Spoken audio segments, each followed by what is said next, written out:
If you're interested in seeing what I can do with this crotch piece with a lot of bark inclusion, please stay tuned and find out how this bowl went looking like this to eventually ending up looking like this.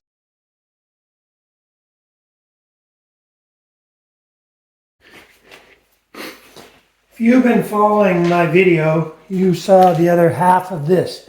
That was my scary bowl video. This is the other half. It has the same, it's a crotch piece. The other bowl turned out beautifully, but I ended up losing like a good portion of it, like maybe this piece here. So there is definitely bark inclusion here in two places. This time I'm going to do my best to save it. Last time I didn't think I would. It doesn't go very deep on this side. This side a bit deeper. And it's going to be a lot shallower. I didn't do a great job with the chainsaw here. It's going to be shallow. So there's not going to be a lot of bark inclusion there. A bit more over here. I'm going to cut it down, get it roughed out, and then I'll start putting some CA, maybe some epoxy to it, although I prefer not to. And we're going to save it. Thank you for watching this video. If you like this content, please subscribe and provide a comment. Give a thumbs up. I would appreciate it.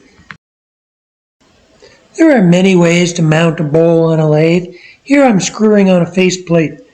This is a good option, especially when the wood has got some cracks in it, and if the faceplate can span those cracks, that will give you the best support. So that faceplate is on what's going to be the top, and here I am just working the bottom. I'm going to make it round at this point, as round as I can before I flip it over. It's a little rough going in the beginning, because until you get a smooth surface all the way around, as you can see, the tool will bounce quite a bit. Once it gets so that it's smoother, then the tool will ride the bevel, and it cuts much better as well. If you look closely here, you'll see that I'm wearing a face shield. Eye protection at minimum is always required, and I always wear glasses. But in this case, especially starting out, I do have large pieces of bark that tend to fly off. So in this case, I am using a face shield, which provides an extra layer of protection. Later on, after the bark is removed and the bowl is smoother, I'll switch back to regular safety glasses.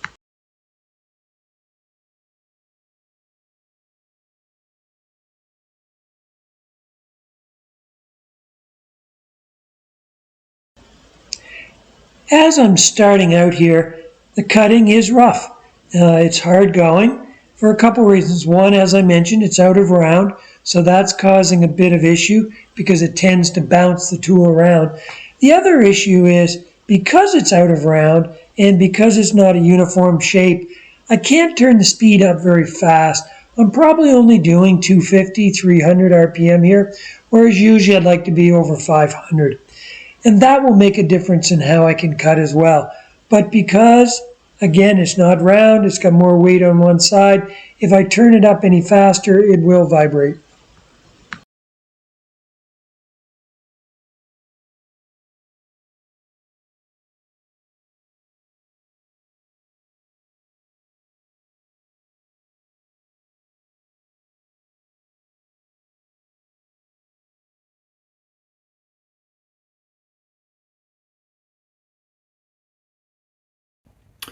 All right, we're a half an hour in, and we've got it fairly round.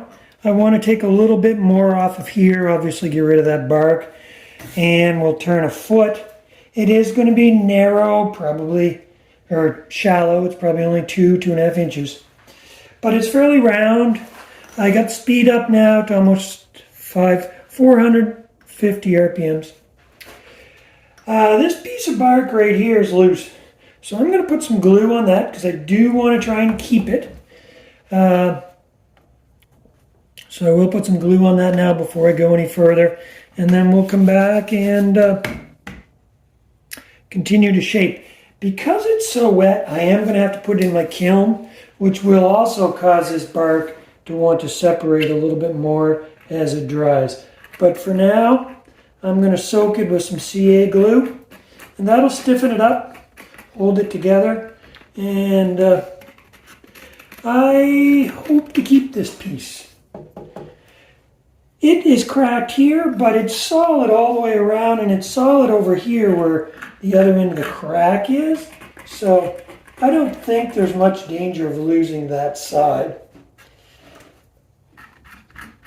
We'll put lots of glue in it for now. Let that set up, and then we'll come back and work on it.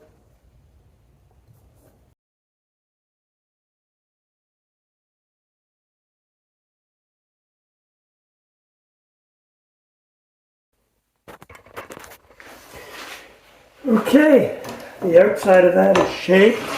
That was about a half an hour maybe. It's got a nice shape, I like it. It's very smooth. It's still wet though, so it's got to dry.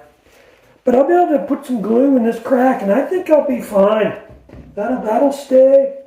This one's got a bit of a gap in it, but I think I can fill that okay with just glue. But the rest of the bowl is solid, so I think that's going to work out quite well. I've got a tenon on here, so I'm ready to reverse it. I'll put a little glue on here first, then reverse it, and hollow out the inside. So I had a little issue. My tenon broke off. Good news, it broke off fairly flush, so I can just sand that up a bit, and that'll be flat on the bottom. Spalted wood and wet wood are a bad combination for a tenon. I knew that, but I had the tailstock engaged, so when it broke, it just stopped spinning. It didn't go anywhere, so it was not an issue. So I've turned a new glue block, which I mounted in here. This is with a dry piece of wood, so I'm going to square this face up, put a couple grooves in it to make more surface area for the glue, and I'll glue that on the bottom. The good news is this is already dry, so it's not going to move. So wherever I put this on the bottom of the other bowl, it will stay. So here you can see the glue block that I glued on to the bottom of the bowl. Full disclosure, this was not the final one. This also broke.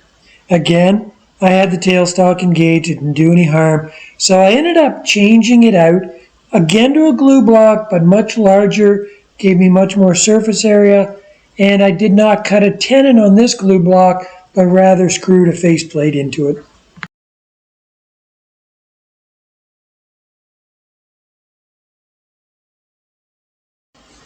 So here I am. It's hard to see. It's hard to get a good shot inside, but I'm hollowing the inside of the bowl out and with the tailstock engaged for support.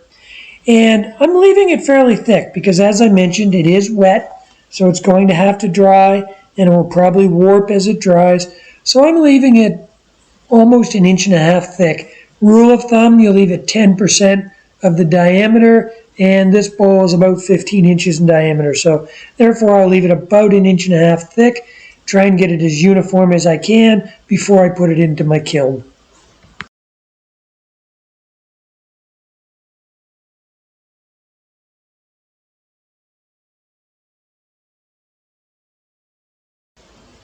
Here's a great shot of the two pieces of bark inclusion from the crotch piece before I put it in the kiln.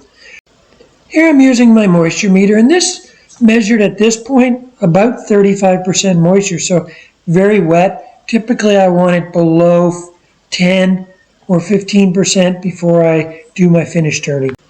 So here the bowl is in my kiln. I know kiln makes it sound like it's a fancy thing. In this case it's a cardboard box with a light bulb and a fan, but it works quite effectively. I had it in my kiln for 2 days, and it took it from 35% moisture down to below 15.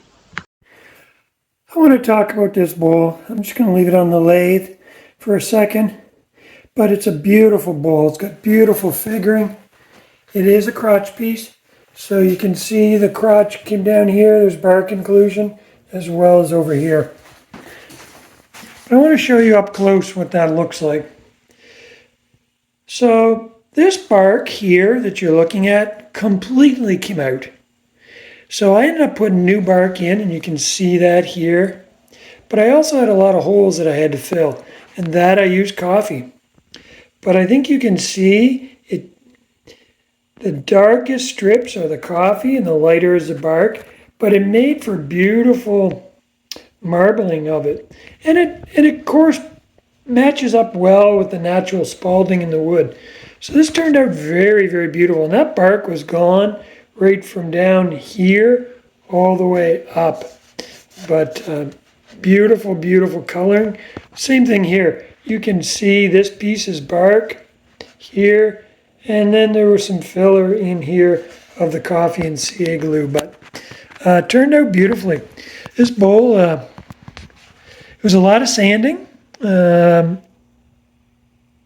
without the lathe spinning, because I had to fill this multiple times. I'd fill it, sand it, I'd have to go back and fill it some more. So it was a lot of work to get that all done, but it's turned out well. All I have to do now is just remove it from the glue block. I'll put some alcohol in that. That'll come off. And then we'll put the finish of some tung oil over the whole thing.